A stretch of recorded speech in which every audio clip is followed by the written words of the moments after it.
Okay, so let's get down to what we're here for, which is the lead. I don't know nothing about him, so I ain't gonna stand and talk here like I do. I'll give you Shaun.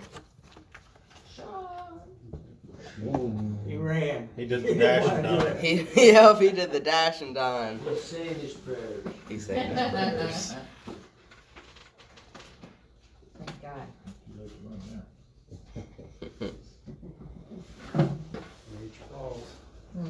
Scared the piss out of me. You guys picking on Shaun. Never possible. Yeah, yeah. And he's, yeah, I was gonna say anytime we can. And do the good one twice. Yeah, Yeah. And now I give you Shaun. Good little night. Some of us get together.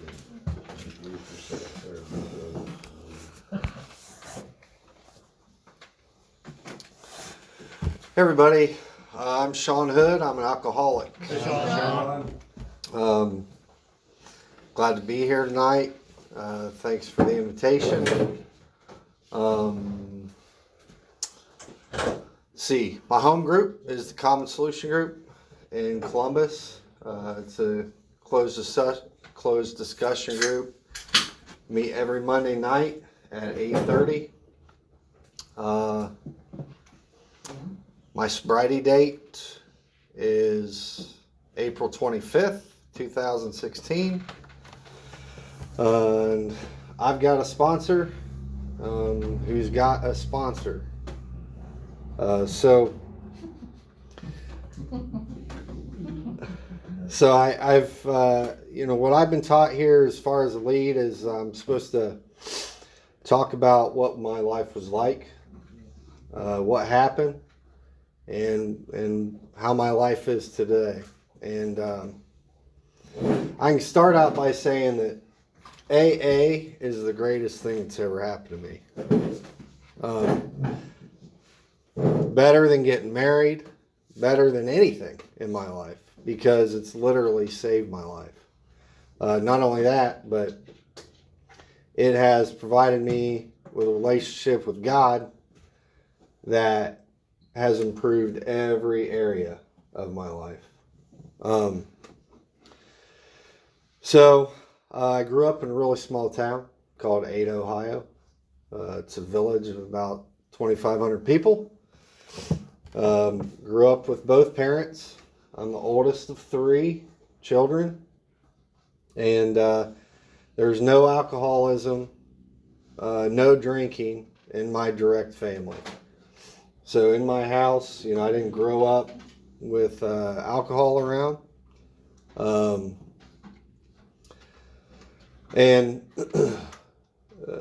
So a lot of people do, but that wasn't the case for me. In fact, I never even heard the word alcoholism till probably shortly before I neared my bottom. And that's when, family and stuff were starting to get a little bit scared. And I learned a little bit more about my family.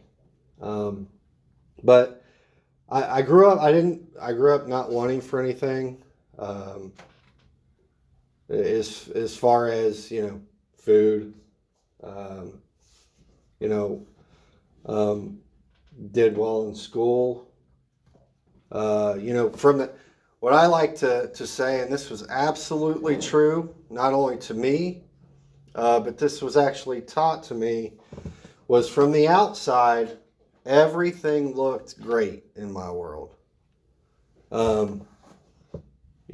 I'm sure there was many families and kids and people growing up around that said, man, I wish we were like the Hoods. But inside my experience, and when I was young, I didn't necessarily learn these things. These things I learned over time, but I always struggled with self-esteem. These were things that I dealt with as a result of my family upbringing. And I locked into sports at an early age. It was something that my father was definitely into. And I kind of, I didn't do it for him, especially at first. I mean, I enjoyed it. I got a lot of self-worth from sports. But I will say that's really the only thing that my dad and I connected on. He worked a lot. He's an attorney in town. And so that's what, that's what he did. There was not a lot of physical abuse, but there was a lot of emotional abuse. I didn't get a say. When I was growing up. From 2, 3, 5 years old, all the way up until I'm an adult, getting ready to leave the house. I'm going to college. It was not an option. At least I didn't see one, because that's how I had been taught and grown up. So I didn't have a voice, and this affected me. So I grew up in a small little town. Everybody knew everybody. Over the years, me being involved in sports and school and stuff, I felt comfortable enough around those people. But really, when I noticed and I only drank a handful of times in high school. So none of them, honestly, were that great. But I was focused more on sports and stuff. But when I left high school, and went to college, it was the first time where I was out of my comfort zone. I was in a completely new environment, and I was scared to death. One thing about me, and it talks about this a lot in the big book, is I am full of self-centered fear. Full of it. Like the big book says, I'm shot through with it. And that's absolutely true for me. And even after being in recovery for some time, doesn't mean I don't have fear. I have fear of some sort, not necessarily big, every day. But today I got a different set of tools than I did back then. But full of fear. And again, at that time, I had no clue why. But I'm in a new environment. I'm at college. Again, I mentioned that the things that served me well growing up, which were sports. That's how I got, my value, and the people around me, saw me as an athlete. I went to college and was on the track team, and I'm no longer, the top guy on the totem pole. I'm average at best. And this crushed me. I mean, it crushed me. It really had a big effect on me. Not only that, but I went to school with, I went and roomed with a high school buddy. And, one thing I noticed right away when we kind of got to college was, we were still close, but he seemed to be really kind of fitting in with people a lot better than I was. And maybe that wasn't true, but that was my reality. And I could not seem to do that. But what happened was, shortly after getting there, if not immediately, you party on the weekends. And I found alcohol. And very quickly, I found that it was the greatest thing ever for this problem of fear and a lack of self-worth. And I started drinking. Didn't need much at first. Go out and have a good time. Fear of meeting new people. Fear of talking to the ladies was gone when that happened. And so we did that. I did that on the weekends. And shortly thereafter, this is all within the first year of college. We're talking probably within a matter of a few months. There's no classes on Wednesday morning. And so Tuesday night, I'm going to party. And this progression is happening to me, and I don't even realize it. I have no idea. To me at this time, alcohol was great. I mean, it really was. I was having a great time. I was enjoying it. It was solving problems for me. At that time, that really, I guess I knew it maybe subconsciously, but I didn't really, I didn't have a whole lot of knowledge about that. But I knew it was working for me. And before you know it, I'm drinking, on Saturday morning before the Buckeyes game at noon. Me and my roommate are each getting a 30-pack for the day. So, alcoholism, which I did not know until I came into AA, I had no clue, is a fatal progressive disease. And we have this tolerance. I need more often to get to that place of feeling good, to get out of my head, to get beyond my problems for the day, to get out of that fear, to not have to deal with the stuff and the problems that I got going on that day. And this was happening to me really, really fast. And this was in 2001, and this was just the beginning. So I started having some consequences. Not making it to class. Grades are suffering. The track thing's definitely not going well. And I remember a time over winter break that first year,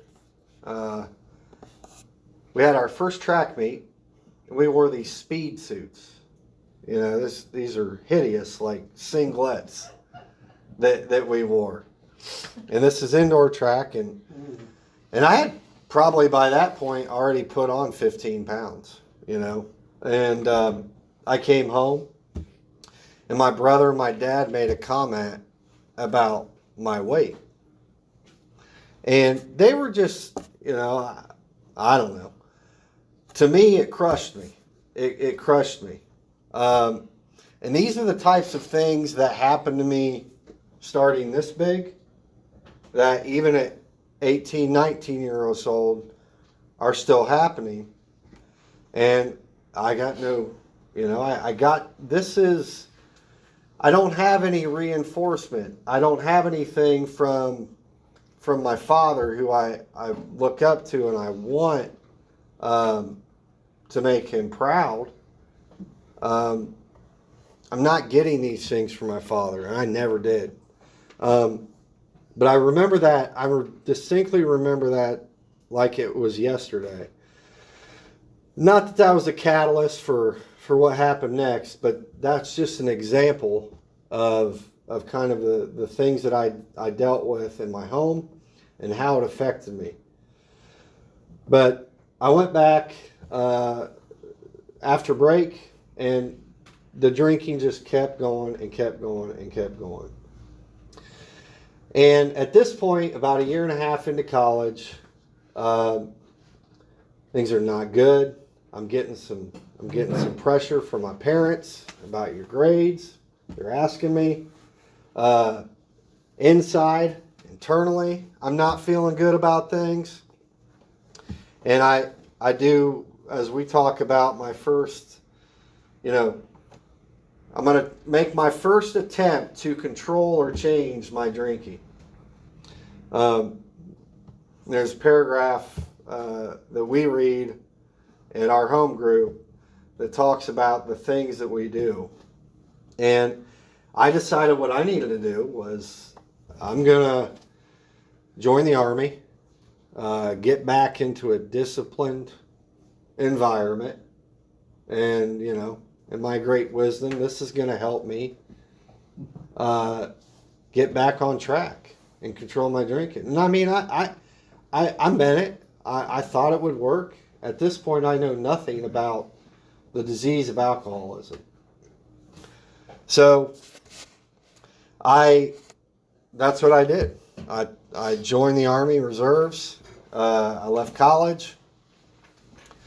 I'm like 21 at this time. And this was right after 9/11 happened. And so once I get back from basic and AIT, I moved down to Columbus. And I got a new start here. And it wasn't long at all before the drinking picked back up. At this time too, I had a girlfriend at that time who today is my wife, and we had been going, steady since I was a senior in high school. And I decided we needed to take a little break from that. And the progression just kept going.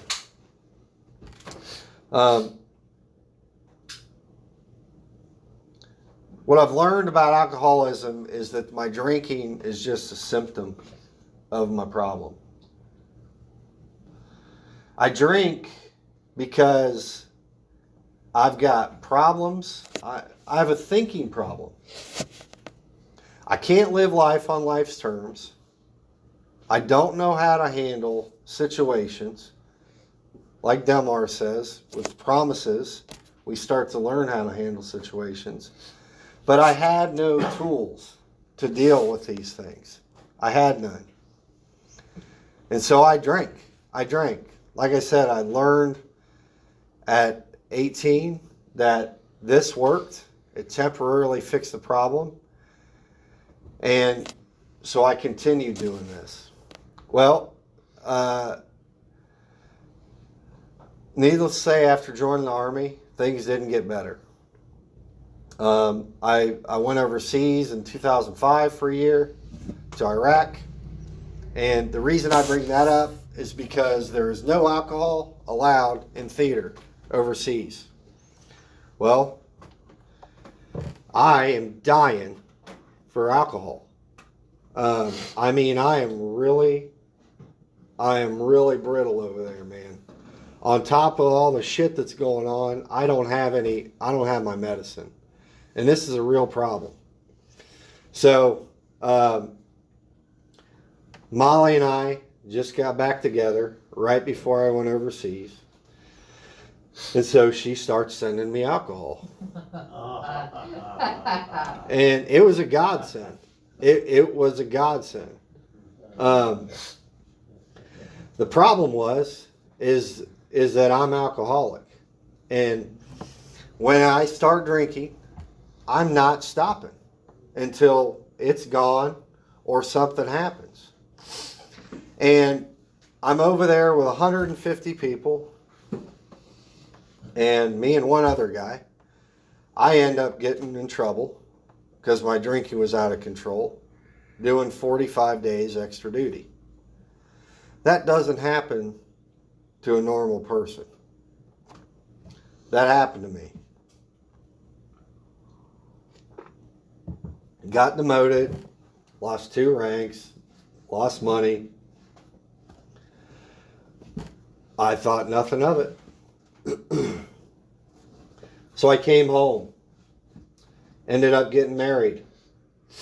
And at this point, you know, just getting back from overseas, there's lots of talk of this PTSD stuff, which is very real. I didn't have it, thank God. I don't have any of that. But I used that excuse to support the drinking that I was doing. Because when I got back, I was not working. I took some unemployment time, and I was drinking a lot. So we'll fast forward here some. And my wife and I got married in 2007. And this is the same woman I was with in high school. And just over the years, what would happen for me is I would go through periods of time where I would start to build something up. You know, whether it was work, a job, I'd have some things, you know, building up, doing well. Inevitably, what would happen is my drinking would get a hold of me, and I'd tear it down. Things fell apart. And that continued to happen. So here I am, drinking every single day the last 5 or 6 years. Sometimes, you know, sometimes a little bit moderately, most of the time, not at all. The key for me as an alcoholic is to know that the truth is, when I take a drink, I never know how it's going to turn out. I never know how it's going to turn out. And I'm not one of those alcoholics that had a lot of, I've never been to prison, you know, never had a DUI. I'm not what you would call a low bottom alcoholic. But thank God, I don't have to be. I'm good. Thank you. Seriously.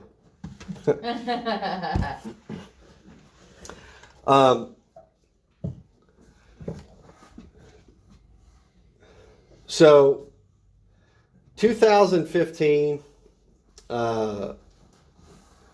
things are bad. At this point, I'm to the place where drinking's not really working for me anymore. I'm drinking all the time, every day, but it's not taking this pain away.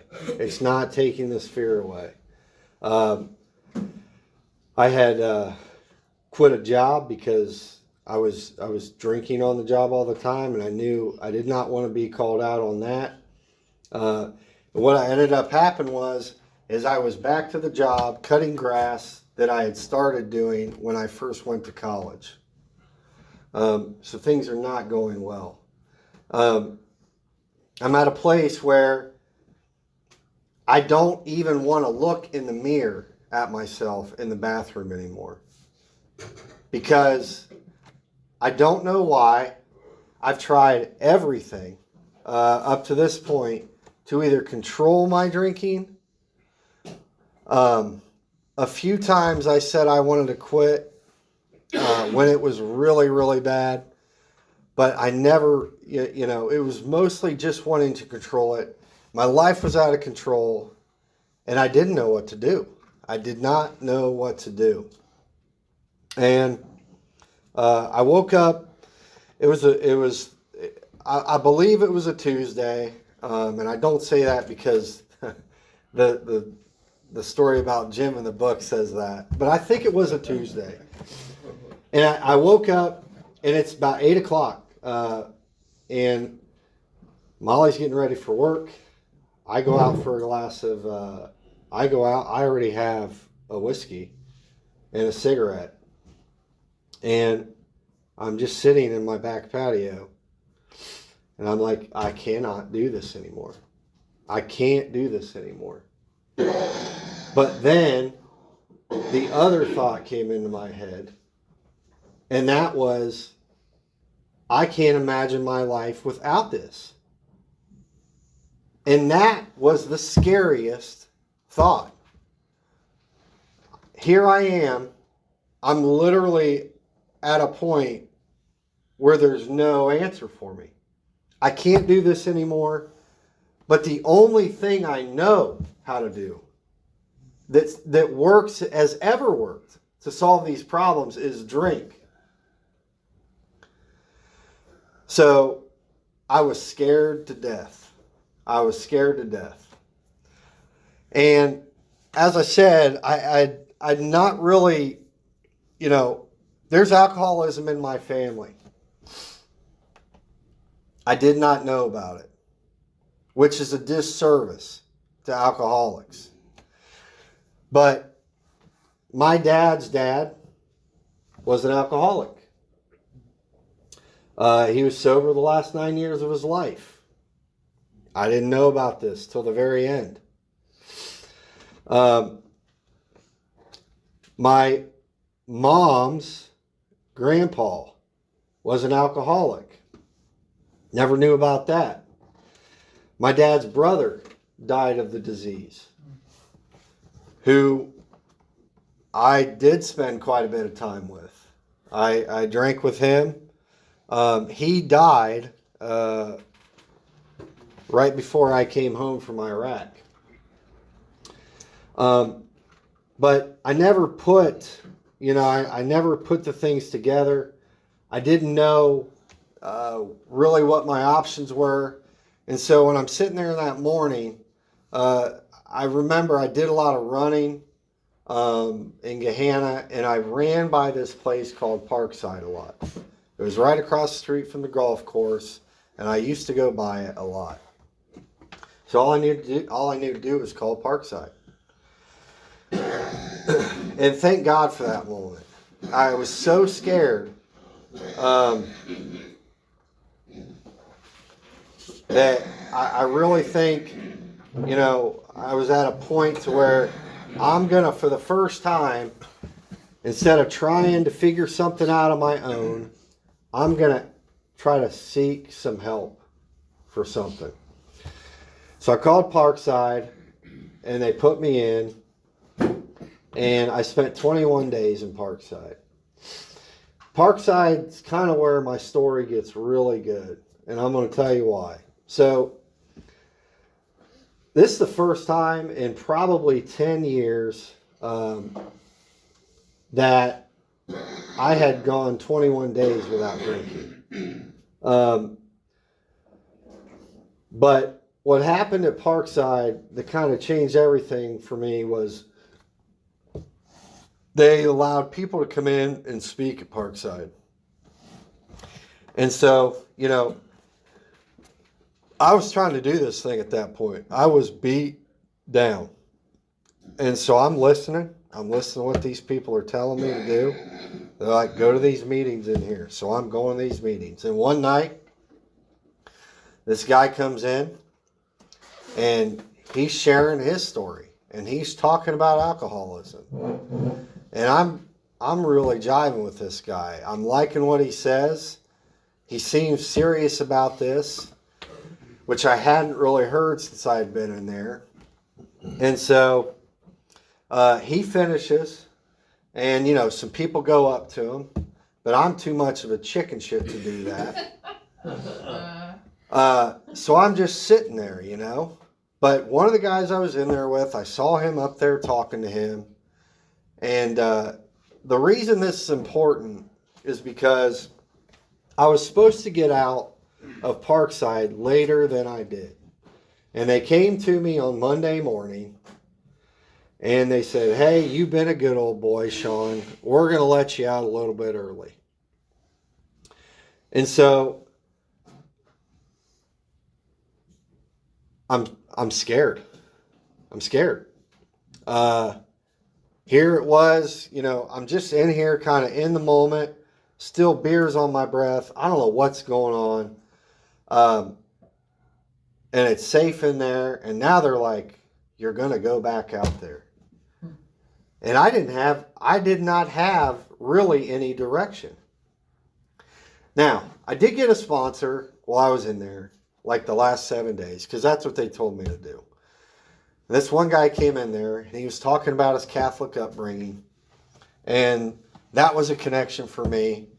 And he had some years sober, and so I asked this guy to sponsor me.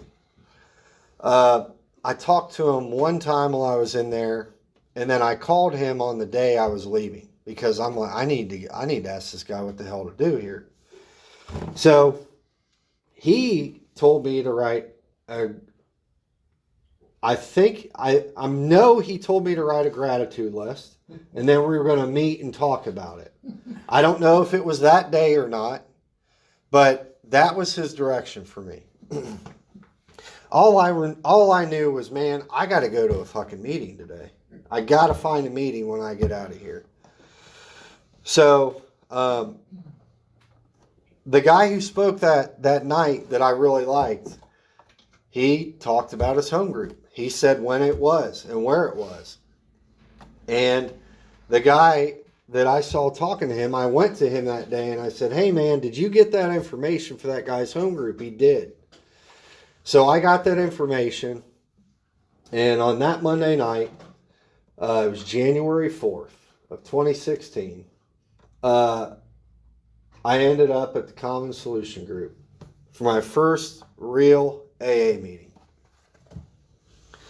And I went in there, it's a good sized meeting, scared to death, clueless, don't know what to do. I've been reading the big book while I was in there, and I was obviously somewhere on the 9th step, because my first AA meeting, I bring up resentments for a topic. And, the guys didn't beat me down too much. But they did tell me that there's first things first, There's 12 steps here, and they go in order. But what happened that night was, first of all, I stayed after the meeting, and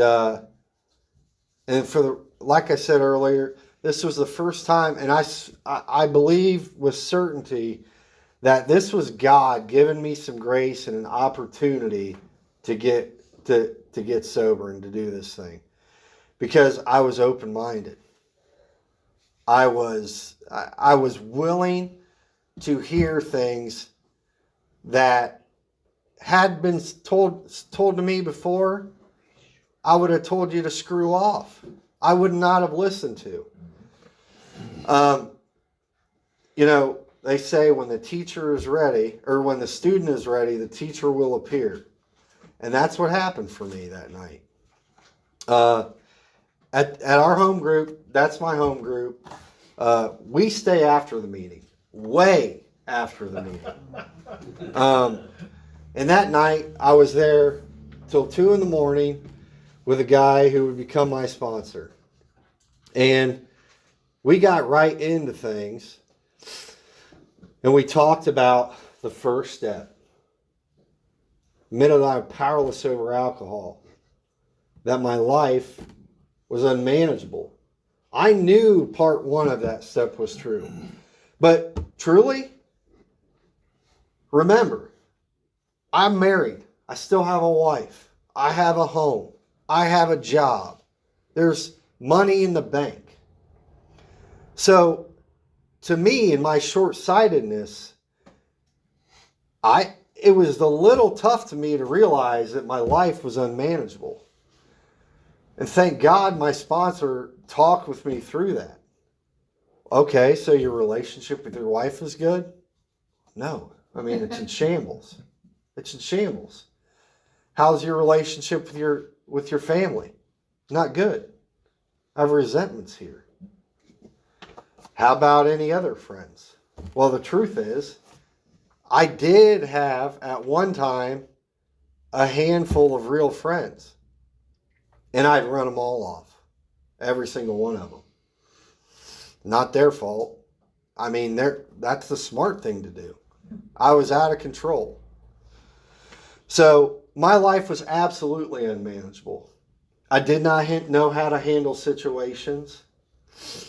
I lived, like I said, I lived in self-centered fear. I'm like a pendulum that swings one way or the other. I'm a doormat. You can walk all over me, tell me whatever you want to, and I'm going to take that shit and I'm going to stuff it and stuff it and stuff it and stuff it until the fucking pressure cooker explodes. And then you're going to see the other guy. I'm Jekyll and Hyde. I'm Jekyll and Hyde. So, yeah, my life was unmanageable. Step one is a lot of legwork done before I ever step foot in an AA meeting. Then we went over step two. Came to believe the power greater than ourselves could restore me to sanity. And the way that was explained to me is that I'm coming to AA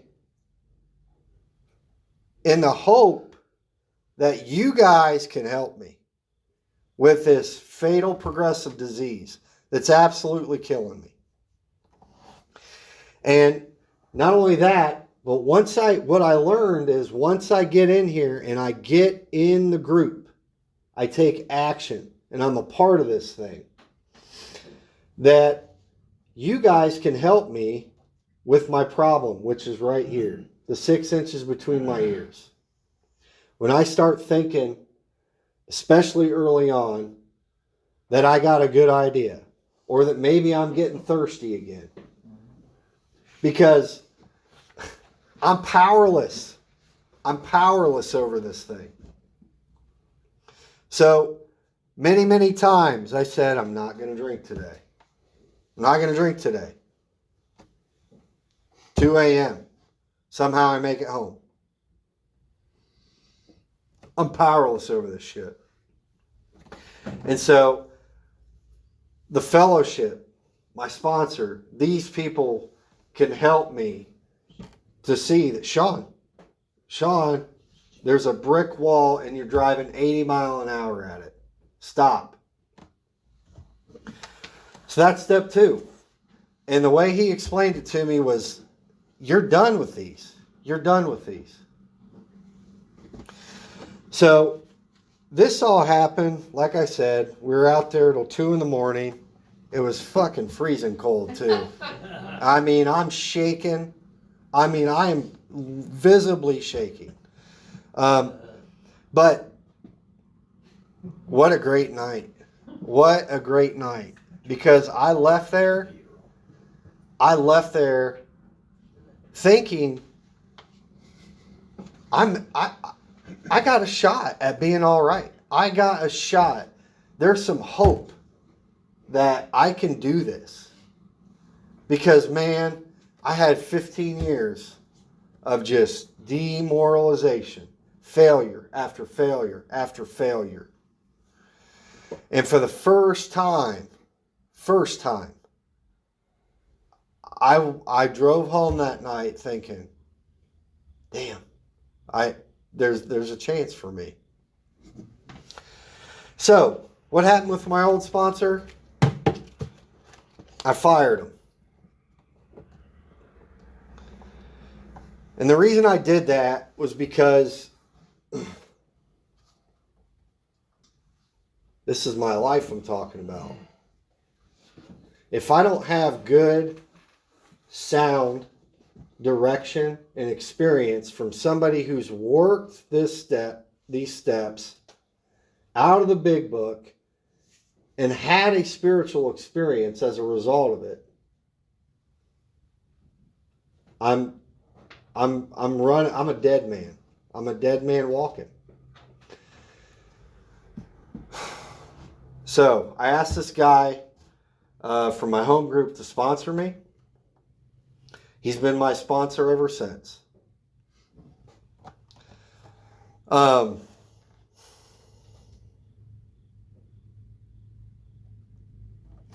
Step 3.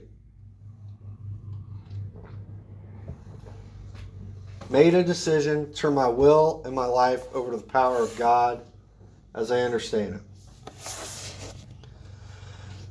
it. I grew up in church. Very religious. Catholic church. Went to church every Sunday. My dad is a deacon in the Catholic Church. And so, God was always a part of, the conversation, the teaching growing up. I always believed in God. Always. And in fact, I like to share this because this shows the desperation that I was in prior to finding the solution of the 12 steps. The last 2 years of my drinking were absolute hell. And the only thing that I knew to do it, because I didn't even realize it at the time, but I was trying to go off planet. I was trying to get some help from God with this alcohol thing. So I was going to Mass every day. Every single day, 6 a.m. I was going to morning Mass. It was me and about 8 other 80-year-olds. But I was seriously trying. I was seriously trying. But the problem was, it never worked. It never worked. I tried small groups, small men's groups at times. What I realized there is nobody's being honest. Nobody's being honest. That was my experience. Everybody's life is okay. Everybody's doing great. Well, that's what they're sharing with me.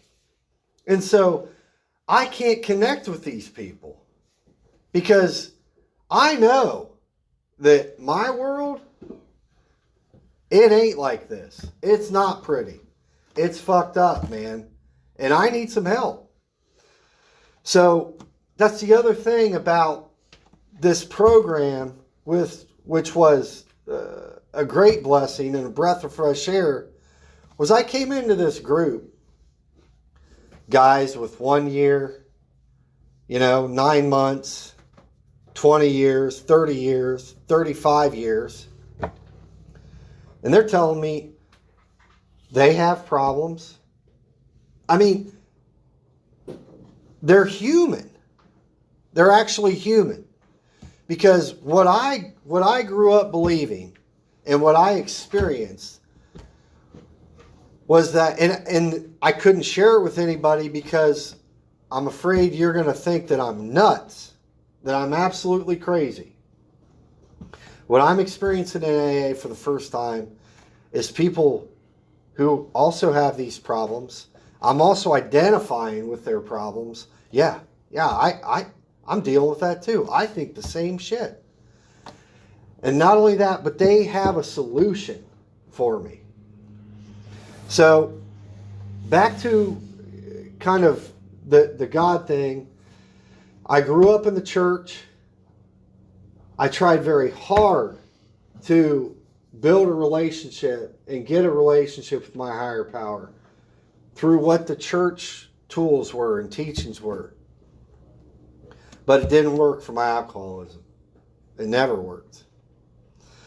Not only that, the last thing I'll say about that is in that church, there is one way of understanding and knowing God. Just one way. There's one lane, one road going one direction. And if you ain't on it, you're wrong. And so I learned, what I learned later is that my understanding of God was a very demanding, very powerful God that did not think very highly of Shaun because of the things that I'm doing. I'm hurting a lot of people, man.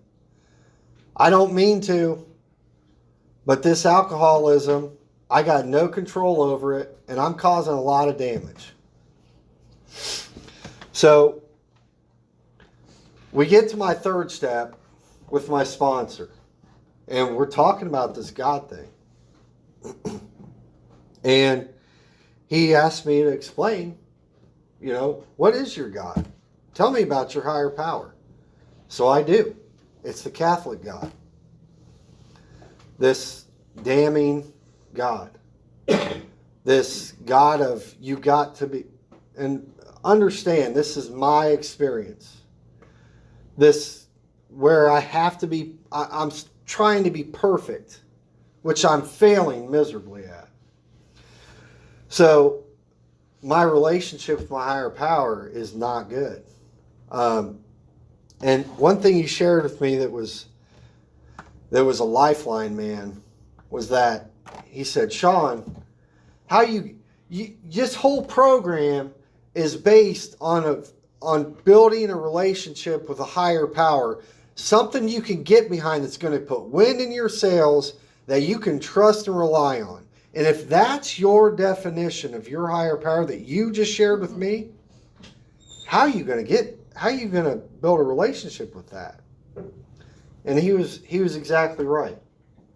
So like the big book talks about, we have to get rid of our old ideas. It's like Paul talked about last week, man. He's right on the money.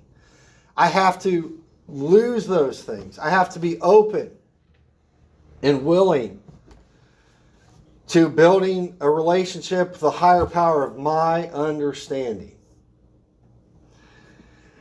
The last thing about this is that what the big book talks about is we practice spiritual progress rather than spiritual perfection. And that's a big deal for me. That's a big deal for me. I grew up in perfectionism. In my house, at the church, on the field, everywhere I was. This was ingrained in me. And so, it's impossible for me to do that, generally speaking, let alone with a disease that's controlling everything I do. So, I did my third step. Made a decision, turned my will and my life over the care of God as I understand Him. My will and my life. What I want and what I do. That's how it was explained to me. This was a relief. This was a relief. I had run, like the big book says, I was self-will run riot my entire life. I tried to control things. I tried to, I wanted to be just like the big book talks about, the actor trying to be the director. And move our pieces here, and if, they would just do this and everything would go off well. I would be happy, they would be happy. When I read that story for the first time, man, still to this day, which it still happens to me. Still happens to me. I'm selfish and self-centered. That's the root of my problem. Just because I'm recovered today, and I am, these defects are still in full effect. God is the only thing that can remove these things. So, made a decision to turn my will and my life over the care of God. And I'm going to be honest with you. this point, I didn't know what that was. That was my higher power, or that was my sponsor. That guy's giving me directions. He's telling me what to do, and I'm doing them.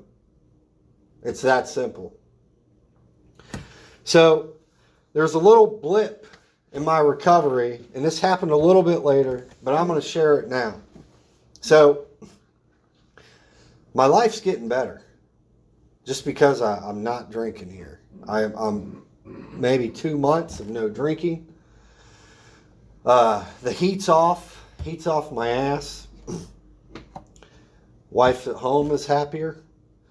And I have this lurking notion. That maybe I'm not alcoholic. Maybe I'm not. Maybe I can control this thing.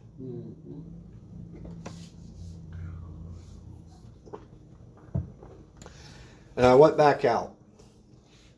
I actually drank 3 separate times. One time I drank, told my sponsor. I was scared to tell him. He said, "I'm not surprised you're an alcoholic." Kind of threw me back. Second time I did it. He says, "Shaun, man, why are you fucking around with this thing? You know, this is, if you believe for even a second that you can still drink and manage this thing, then why don't you just go drink?" Because the big book talks about the need to hit a bottom. It's insistent on it. So when he told me that, I was indignant, man. I'm like, who the hell is this guy? Yeah. I'm an alcoholic. I'm hearing this stuff in meetings, and he's telling me to go drink. So I stewed on that for about a week. And then I did just that. I went and drank. I'm going to show him. And I was out for, I don't know, 8-10 days. It was not very long. And I was on a hard bender, and I almost tore everything down. And like we say, I had a head full of AA and a belly full of booze. And it was not good. So, thank God, I don't know if it was humble enough, smart enough, not dumb enough. Well, I'm not sure. But I came back. I called my sponsor. He says, "How you doing?" He knows how I'm doing. And I went out there, and that was the last time I drank. Like I said, that was April 25th. But I was in the middle of my steps. And, you know, it is. We must hit a bottom. We must be to the point where, like the big book says, the idea that we are like other people has to be smashed. Because I'm not willing to do what I have to do for sobriety until I get to that point. I'm too goddamn egocentric. I'm too prideful. I have these defects that without that bottom, I'm not going to be willing to do these things. So, anyway, getting on to step 4. So step 4, searching a fearless moral inventory. This was step 4 and 5 are probably the greatest, through working the first 9 steps before the maintenance steps, was the greatest experience for me. Because, like I said, I've got this disease. I'm screwing my life up. I have no reason, or I have no idea of how I'm doing this. I'm trying everything to control it. I don't know why. I mean, how many times I can picture myself. Why do I do this? In the 4th step, we get down to causes and conditions of our makeup. We must understand the causes and we got to know why. If I don't know why I do the things that I do, there's no way to get to a solution. So, searching the fearless moral inventory. And we put down our resentments. We put down our fears. And one thing about this step that's really important is that as a man, I can identify with anger and resentment. But the one thing that I struggled with, and the book talks about this, very few people point this part out, is hurt. Where I was hurt. I'm not supposed to hurt. Guys aren't supposed to hurt. I'm supposed to suck it up. Don't cry about that. Be tough. But what I learned in my 4th step is I had a lot of hurt. A lot of hurt. And like the book says, the world, this is the first thing it says after it's given the directions of the step. The world and its people were often quite wrong.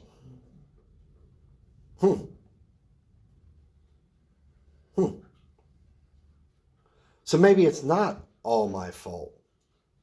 Maybe it's not all my fault. But this is my program. And so what I got to do then, it also says after that, but that's as far as most of us ever got. So I'm going to look at my part in this. My part. So I wrote all this stuff down. I wrote it all down. There was a couple things that I had never shared with anybody that absolutely scared the shit out of me about sharing. But I wrote this stuff down. I shared this with my sponsor. It was a great experience. I rode that pink cloud for about 2 weeks, man. I mean, I was feeling the relief of letting that stuff go. It was powerful. It was powerful. So 6, 7, 8. We made the list. We had it when we did our 4th step, 5th step, and made amends. Like I said, I'd hurt a lot of people. I caused a lot of damage. And so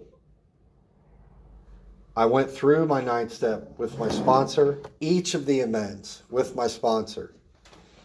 We role played them before each of them. Thank God we did that, because I would have royally messed these things up. And they're so important. But I made amends to people. And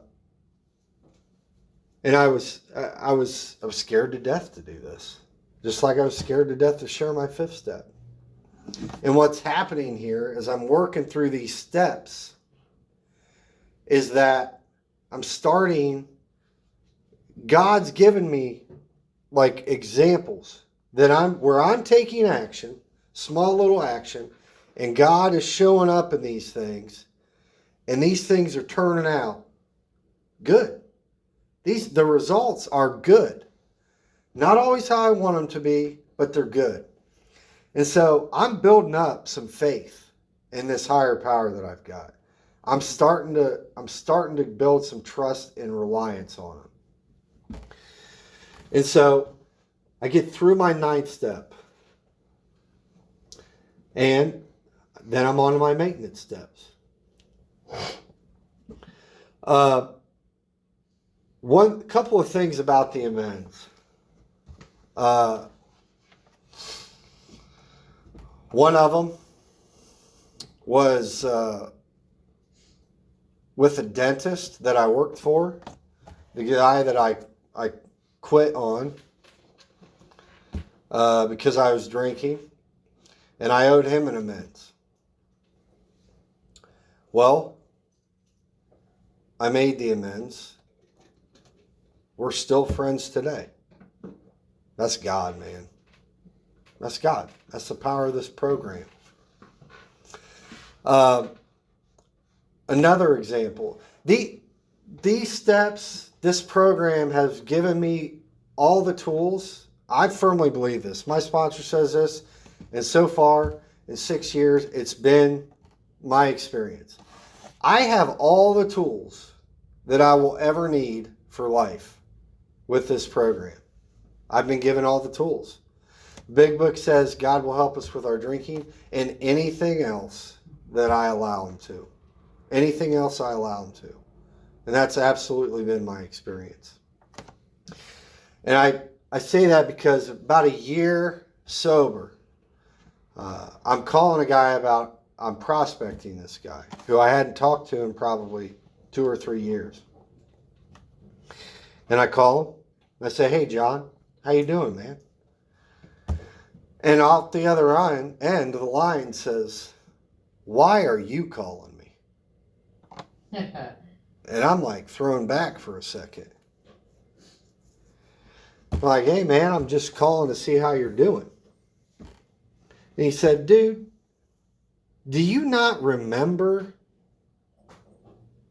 what you said to me the last time I saw you? I had no idea. I was drunk. And he said, the only reason I didn't kick your ass that night was because your wife begged me not to. I'm like, whoa. So, anyway, what I do, I call my sponsor. Call my sponsor. Like, hey, man, shit just went down. I think I owe this guy an amends. And he says, I think you're right. So, I did a 4-column inventory. I got with the guy the next day, made an amends, and I cleared that damage. I cleared my side of the street. But that's just another example, and I can go on and on and on throughout this time of the tools of the program. I cannot do this program without a sponsor. I cannot do this program without a sponsor. There's times I talk to him, you know, and with something, and he's like, yep, you think you're right there. Think you're right there.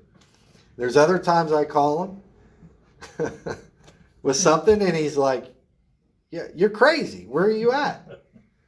And the truth is, I am. I have there's no cure for this. There's no cure for alcoholism. I've got a daily reprieve based on the condition of my spiritual maintenance.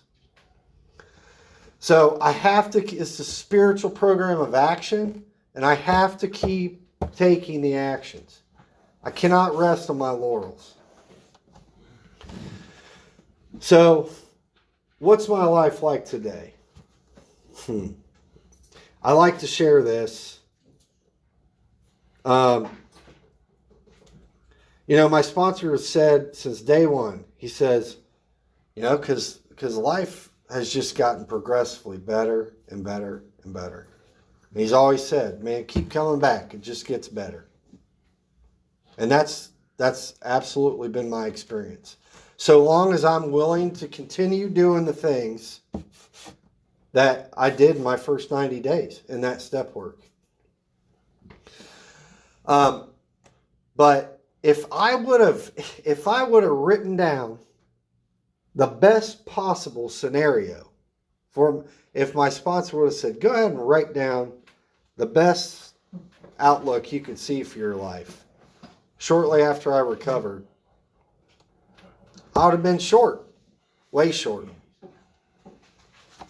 way short. And I'm not talking, you know, I have my own business today. I have employees. These are just the gravy. These aren't the good things. I had lost trust. Nobody was calling Shaun for anything. They lost my number. Today, people call me to help them with things. I've built trust up with people, with my wife, with my family, with people in my fellowship. I have people that I can count on, and they can count on me. And I never had that before.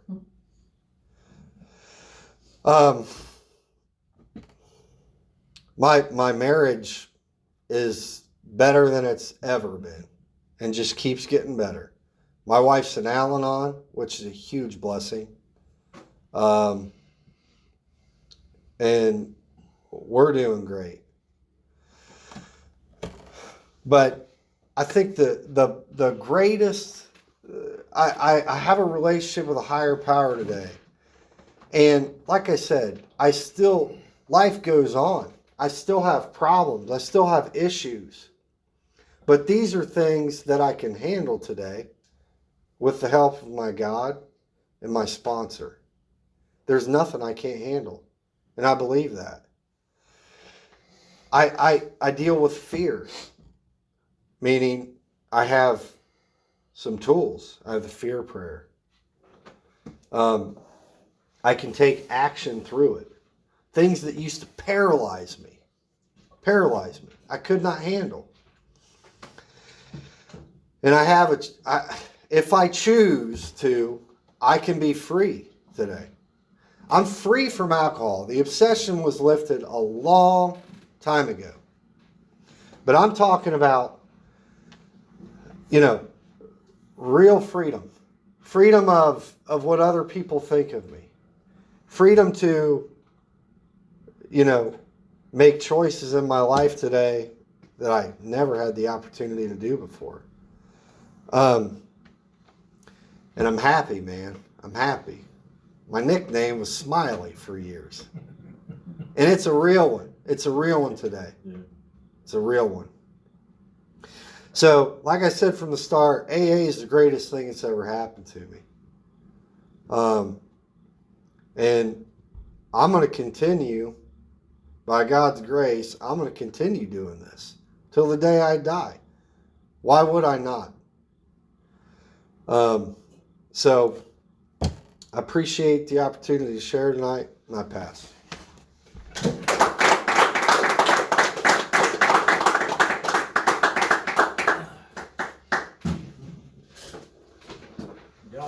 Delmer wanted to do this. There he is. All right. He hustled. Right on cue. Right on cue. Right on time. We'll open the floor up for meetings or for comments. Thank you, Bob. I'm pissed. Any comments? I love you. Thank you. You are a miracle. You're a miracle. I'm so glad you're in my life. Ditto. Yes. Thanks, man. Appreciate you. This is just one phase of that and one of that things. I was right along there with you. I love you. I'm proud of you. I'm sure glad you're my buddy.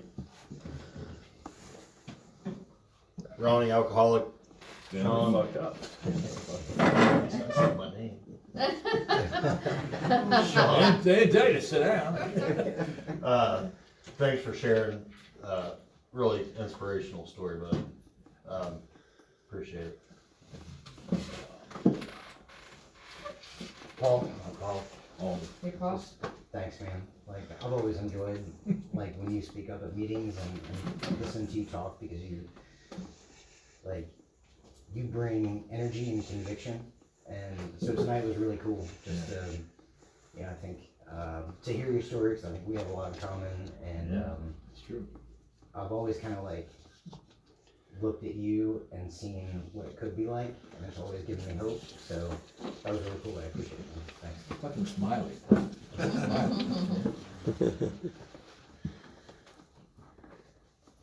I'd like to thank Shaun. Cunning, baffling, and powerful, isn't it? And you just don't want to let go. I struggled with it. My last 3 years of drinking got real bad, and I just couldn't get away from it. And I know my life was unmanageable, but I just put it aside. I put everything aside. My family, my job. I had to have that alcohol. And I really didn't hit a bottom, but I hit the bottom of the steps. And I had to crawl up them. And my wife was standing up there, and she says, "You know, this is the last time." And I looked up past her to God, and I said, "Yes, it is." And that was 31 years and 8 months ago. There's a lot of work I had to do. I had to be out in these rooms, do everything you did. But defects of character, they just keep coming back. I mean, they're not, but we have to see them. I still have some, and I'm working on them. And I haven't got that much time left in life, and I want to go out with a smile. Hey, thanks for sharing. Thanks, Bob. Are there any other comments?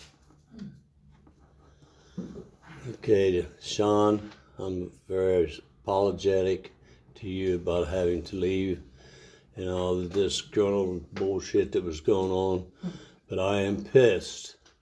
I'm very mad and angry, and I need to get back to this big book and work on my anger again, because there was no reason for that to have happened the way it did, and it'll never happen again.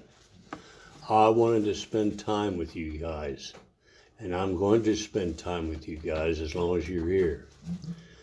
And that was my goal in this whole thing, is getting you guys from up there, because I love you guys. You're great. You're great people. I can't get enough of you. And Shaun, you gave what I heard of a very good lead. I want to wonder one thing though. I guess I don't want to know it, I just wish that I was able to see your face when your wife sent you that first bottle overseas when you were in the service. When you took that first drink, I would just love to have seen your face. Just a smile like this. That's good. That's what I wanted to hear. Well, I love all of you guys, and I'll never stop loving you. And I'm going to start coming up to your meetings. I'm going to have to start letting some of these others go, because I'm going to start being out of towner. And this is where it's going to be. So I have a certificate for you, Shaun, for a free cup of coffee anywhere. Just don't graduate. Not a diploma. I have a lot to learn myself, and you are teaching me.